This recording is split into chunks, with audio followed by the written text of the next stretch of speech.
আলহামদুলিল্লাহ, আপনার এই খুশির খবরটি বর্তমান পরিস্থিতির সাথে একদম মিলে যাচ্ছে। 2026 সালের মার্চের শেষ সপ্তাহের সর্বশেষ আপডেট অনুযায়ী মালয়েশিয়ার শ্রমবাজার নিয়ে বেশ কিছু গুরুত্বপূর্ণ ও ইতিবাচক পরিবর্তন এসেছে। বর্তমানে মালয়েশিয়া যাওয়ার প্রক্রিয়ায় যে বিষয়গুলো সবচেয়ে বেশি গুরুত্ব পাচ্ছে সেগুলো নিচে দেওয়া হলো। সীমিত পরিসরে কর্মী নিয়োগ শুরু।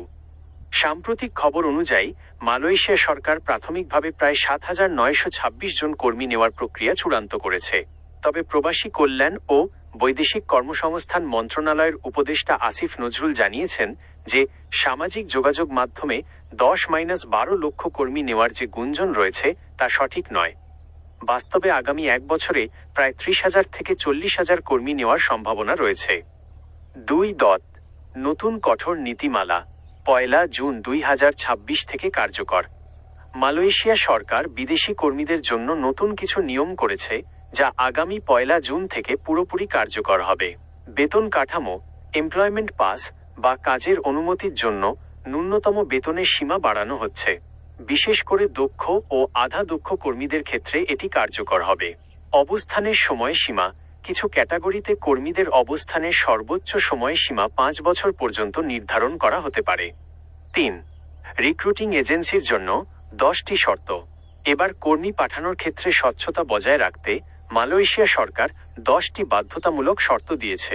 এর মধ্যে রয়েছে এজেন্সির অন্তত 5 বছরের অভিজ্ঞতা থাকতে হবে, নিজস্ব প্রশিক্ষণ কেন্দ্র ও অন্তত 10,000 বর্গফুটের স্থায়ী অফিস থাকতে হবে, গত 5 বছরে অন্তত 3,000 কর্মী বিদেশে পাঠানোর রেকর্ড থাকতে হবে। প্রতারণা এড়াতে আপনার জন্য পরামর্শ। সরাসরি নিয়োগ প্ল্যাটফর্ম। মালয়েশিয়া সরকার একটি ডাইরেক্ট হায়ারিং প্ল্যাটফর্ম চালু করার পরিকল্পনা করছে যাতে কোনো দালাল বা মধ্যস্বত্বভোগী ছাড়াই কর্মীরা সরাসরি আবেদন করতে পারেন। এটি চালু হলে খরচ অনেক কমে আসবে। দক্ষতা যাচাই। বর্তমানে মালয়েশিয়া সাধারণ শ্রমিকের চেয়ে দক্ষ কর্মীদের, যেমন কনস্ট্রাকশন টেকনিশিয়ান, প্লাম্বিং বা ম্যানুফ্যাকচারিং, বেশি অগ্রাধিকার দিচ্ছে। আপনার যদি কোনো বিশেষ কারিগরি সার্টিফিকেট থাকে তবে সেটি ব্যবহার করে আবেদন করা বুদ্ধিমানের কাজ হবে। বিএমইটি নিবন্ধন। আপনার পাসপোর্ট ও বিএমইটি ডাটাবেজে নাম নিবন্ধন করা আছে কি না নিশ্চিত হয়ে নিন। আপনি কি বিশেষ কোনো সেক্টরে, যেমন কনস্ট্রাকশন বা ম্যানুফ্যাকচারিং যাওয়ার পরিকল্পনা করছেন?